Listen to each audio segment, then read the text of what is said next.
Hey everyone, this is Reverend Kit Holmes. It is time for One Mind Wednesday. Thank you for joining me. It is December the 3rd, 2025. And thank you, Marion Brackney, for letting me know that my microphone was not on. The first take of this, which I find highly ironic because it's all about taking a rest and being in silence. So, take two, here we go. Miles Davis famously spoke about the importance of silence in the performance and the composition of music. He used it like a master. It brings our attention to the notes. It gives this beautiful balance in this space.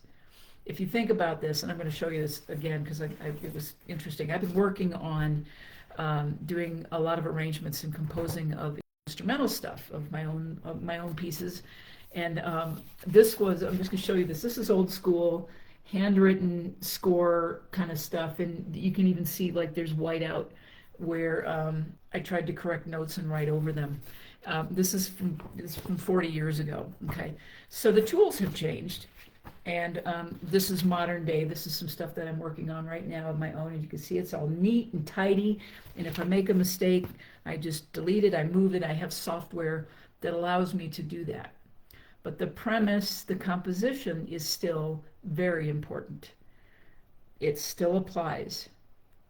A magical, mystical balance of silence and notes and how they support each other in giving contrast and giving your brain a break. If you think about the music where, I could fill this page with lots and lots of notes and things for the musicians to play very, very, very fast.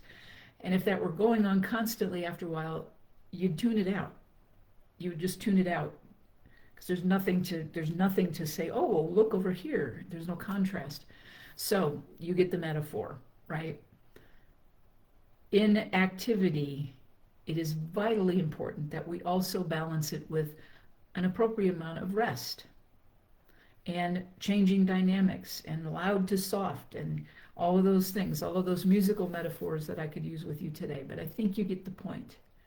So as we approach the end of the year and we approach the holidays and the new year, I invite you to double down, give yourself a rest, give yourself 12 bars, as it were, 10 bars or 4 bars of rest, to just take a breather and move some of that stuff, like the squashing of notes, of getting ready for the new year and intentions and letting go and blah, blah, blah, blah, blah, blah, blah. Just take a rest. Take a rest. All right, that's what I got for you today. And thank you once again for joining me on One Mind Wednesday. And remember, we are all a part of the One Mind, which means we are all in this together. So kindness matters. Love is the only answer. And I love you all dearly. Thank you for subscribing. Thank you for listening. Thank you for sharing. I will see you again next week. Take a breather.